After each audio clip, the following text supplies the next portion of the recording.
Welcome to Luca is a Billionaire, where the only thing I invest in is your answers. You start by confirming the problem, open the workbook, and check the title bar for compatibility mode. Once seen, make a quick backup. This avoids data loss if a conversion changes formatting. Next, open File then Info to view compatibility warnings and the Convert button.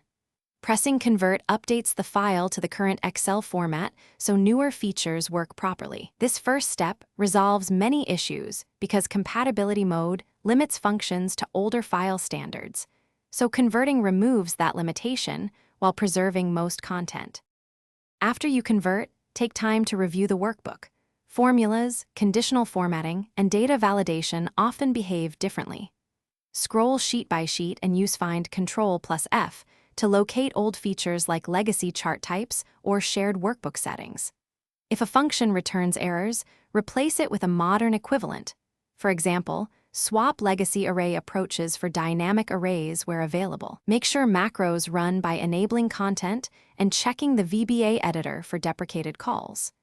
This careful review prevents surprise. Finalize by running file info check for issues compatibility checker to catch leftover incompatibilities and then save as a standard. XLSX file.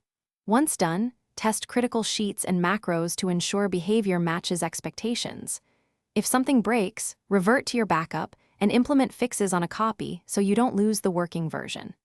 As a troubleshooting tip, make sure Trust Center settings are not blocking content. Blocked external links or macros can mimic compatibility problems, so enable trusted content when testing fixes. Thanks for watching and please subscribe. It's the best investment you'll ever make.